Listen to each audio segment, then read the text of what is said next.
Eller? Ja, velkommen herud til. Som I kan se, så er der en god varme herude.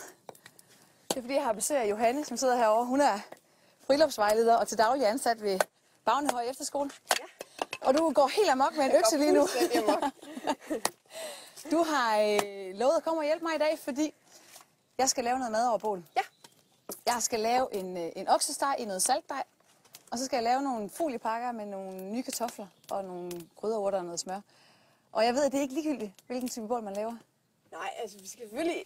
Det er jo en rigtig god idé, at det er et godt glødebål, vi får lavet. Så derfor er det vigtigt at se på, hvad for noget brænde skal vi bruge. Hvad for noget brænde brænder rigtig hurtigt, og hvad for noget brænde laver nogle gode gløder i noget længere tid. Fordi at din oksesteg skal jo helst ikke være rå, før at bålet ligesom er brændt ud. Helst ikke. Så der skal vi selvfølgelig kigge lidt på, hvad for noget brænde vi skal bruge. Ja. Og jeg har taget noget asketræ med. Og det er den her? Det er det nemlig, yes.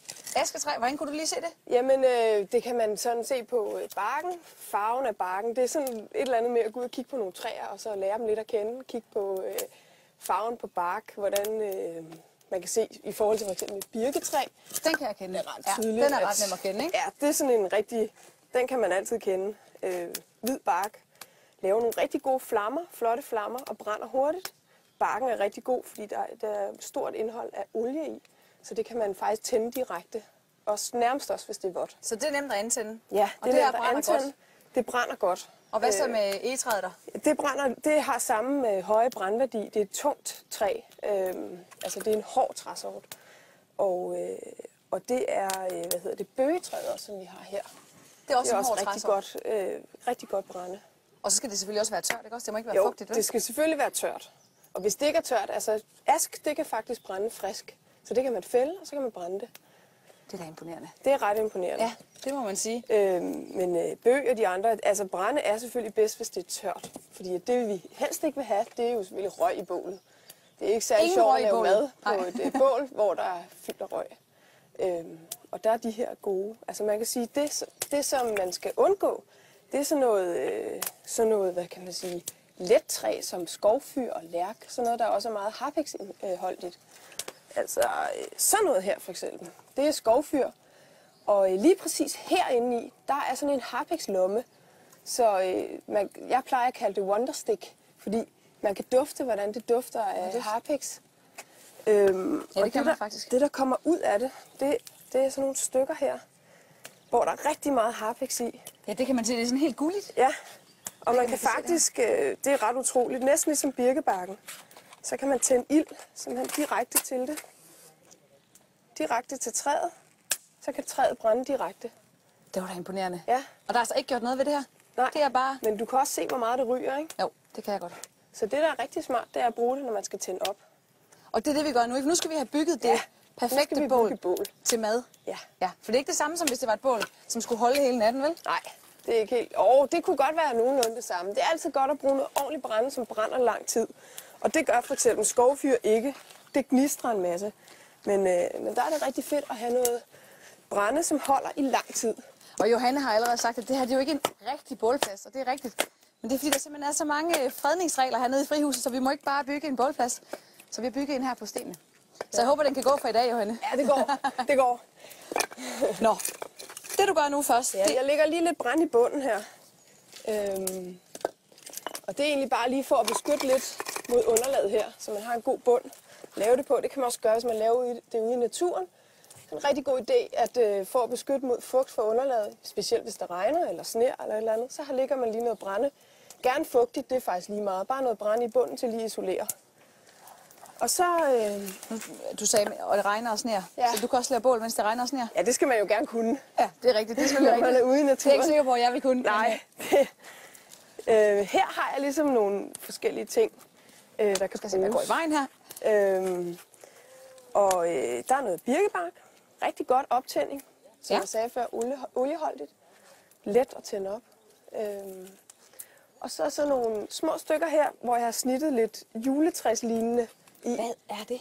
Det skaber en større overflade, så det fænger rigtig godt an. Så du har simpelthen bare hakket ned i det for at give det en overflade? Ja. Det kan man bruge.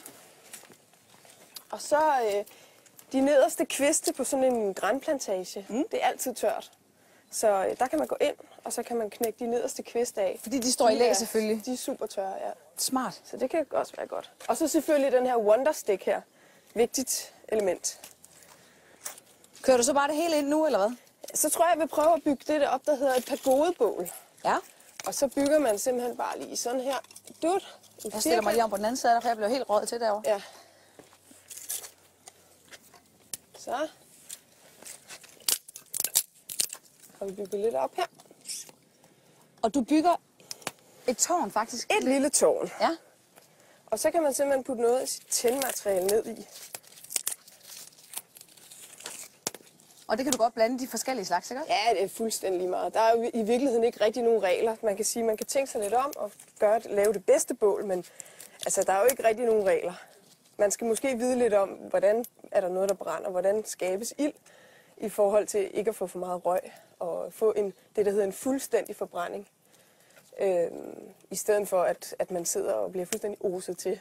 Ja, det er aldrig fedt. Men egentlig er der ikke nogen regler. Så når man er på lejrskole med dig, så sidder man ikke der, hvor man sidder og man skal synge sange, fordi der bare er så meget røg. Det er der i hvert fald ikke så meget fornøjelse i, må man sige. Hvor lang tid i forvejen skal man tænde et bål, hvis man skal lave mad?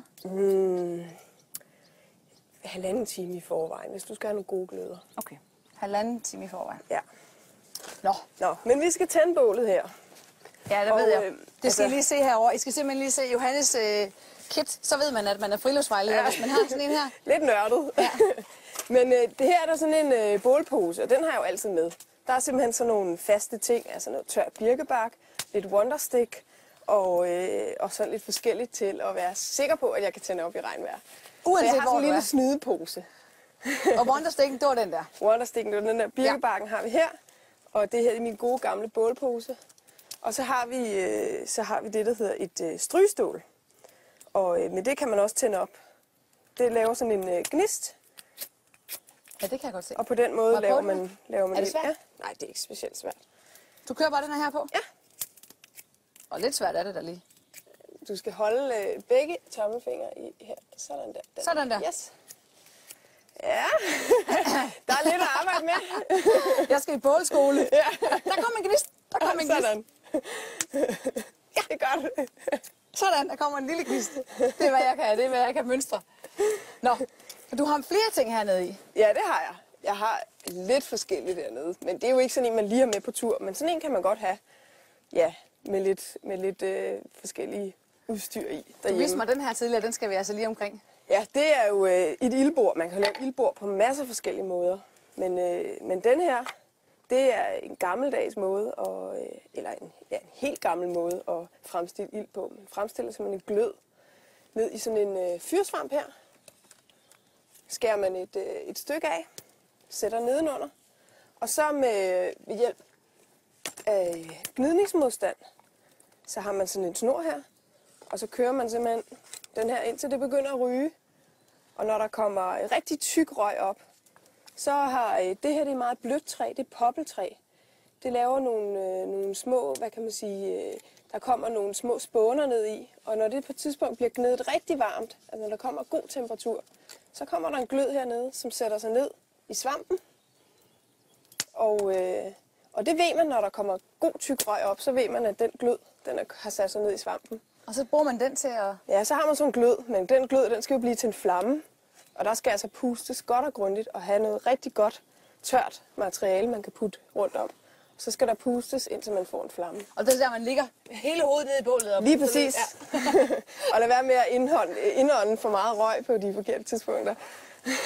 Men det kræver lidt arbejde. Kan du høre, Rygaard, han arbejder deroppe? Ja. Ja, det kan jeg også høre. Nå. Så er vi kommet så langt, så godt. Du har bygget et tårn. Yes. Vi skal have ild i det. Yes. Det skal vi. Se, jeg prøver lige at se, om jeg kan lave ild her med det her tændstål. Og ellers så kan man bare bruge tændstikker.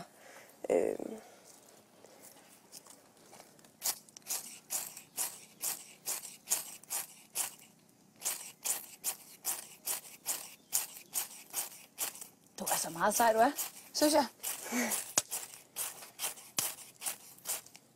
Jeg må lige se. Jeg fik lige en flamme, men den kommer jeg til at ødelægge. Jo. Sådan der. Sådan der. Så har vi Sådan den skal her. det gøres. Kan vi putte den her hen? Så kan vi selvfølgelig putte lidt Wonderstick på, så skal der nok komme rigtig godt gang i det. Og også god sort røg, kan man se. Fordi du putter Wondersticken der på. Det er simpelthen alt det harpiks. Meget harpiks i. Og det er det, vi skal undgå, når vi skal... Det skal man selvfølgelig undgå, når man skal have et glødebål. Så skal man ikke have harpiks. Men nu må vi gerne i optændingsfasen, ikke? Ja, det der er godt, det er, at det skaber en rigtig god temperatur. Meget hurtigt, en høj temperatur. Og det vil vi rigtig gerne have, når vi skal have ild i nogle af de lidt større stykker. Var det det, du var inde på før med den fuldstændige forbrænding? Lige præcis. At vi skal have en høj temperatur? Ja, høj temperatur, nok ilt og selvfølgelig brændbart materiale. Det er de 3 ting, der skal være til stede for at lave et rigtig godt bål. Vi kan prøve at putte nogle af dem her på, de er også godt tørre. Du startede det andet bål på samme måde, ikke også? Jo. Så det har været sådan lidt der? Det har været sådan lidt der. Og den her opstilling, det er det, man kalder et pagodebål.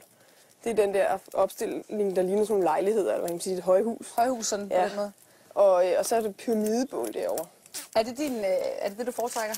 Jeg synes i hvert fald, det er en god måde, at der bliver nemlig tilført godt med ilt hernede. Det suger ligesom ilt op. Ligesom man kan sige, det gør med en brændeovn. Eller en brændeovn. Og hvor lang tid skal vi så vente på at putte flere ting på? Jamen, det kan vi sådan set sagtens stille og roligt gøre her. Så tager man langsomt ligesom større og større stykker. Man kan begynde at sætte dem i en lidt anden form her. Skal jeg tage et par stykker? Ja, gør jeg det. Du vil ikke putte flere ting på det bål derovre nu, vel? Det kunne godt være, at der skulle det, hvis det skal bruges til mad om... Ja, jeg skal begynde at lave noget mad om en halv times tid. Vil jeg kunne det? Ja, det vil du godt kunne. Du kan også bruge det her. Der er en god varme hernede, ikke? Jo, det må man sige. Er de hernede, det må jeg også bruge, ikke? Jo.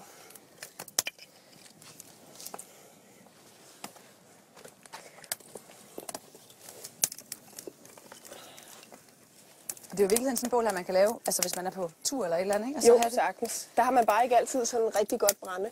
Der skal man ud i skoven og så finde noget, som ligger over jordhøjde. Altså det vil sige en gren, der er faldet af, så tager man det stykke, som ligger over jorden. Fordi det man skal undgå, det er jo selvfølgelig fugt fra jorden. Ja, det er klart. At man skal undgå, at det ikke bliver alt for fugtigt.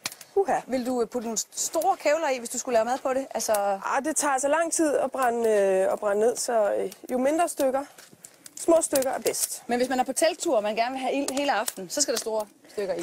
Altså, så kan man lave det, som jeg kalder et tv-bål. Altså et rigtig stort... TV-bål, det lyder godt her. tv-bål. Det gode gamle kanovejleder, han kaldte det et tv-bål. Så kan man så vælge, om man vil have en 28-tommer skærm eller en 30-tommer skærm. Alt efter, hvor stort man bygger det her bål op. Og der brugte man altså nogle store kævler til at ligge parallelt, og nogle imellem, og så 2 igen. Så man bygger det op præcis som et pagodebål. Bare et kæmpestort pagodebål. Så det er det, man ser, når man ser sådan når man ser tv, at man virkelig har gang i et kæmpe... Hvis man skal have et ordentligt bål, så kan man lave sådan et. Og der vil du altid vælge ask? Altså, hvis jeg kunne, så ville jeg vælge ask. Og hvis du ikke havde ask? Så ville jeg se, hvad der var. Altså, herhjemme er der jo rigtig meget bøg. Mange bøgetræer, men bøg forgår også hurtigt i naturen. Det er ikke særlig modstandsdygtigt over for råd og svamp. Men jeg ville prøve at se, om jeg kunne finde noget bøg, som var tørt.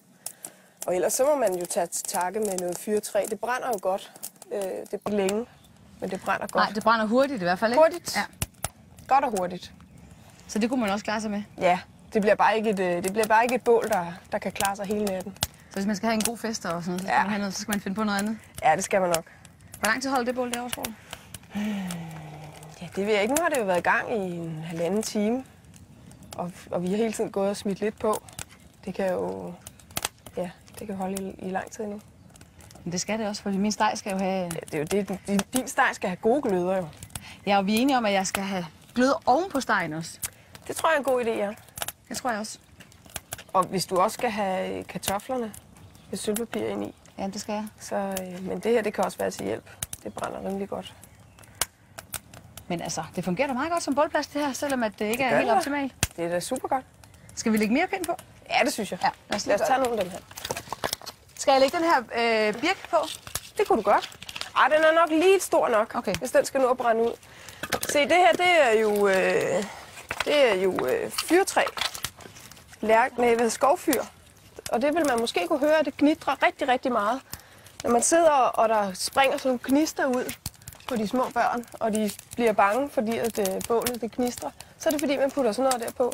Der er harpiks inde i, og det gnister. Og vi bliver ikke bange, hvis man putter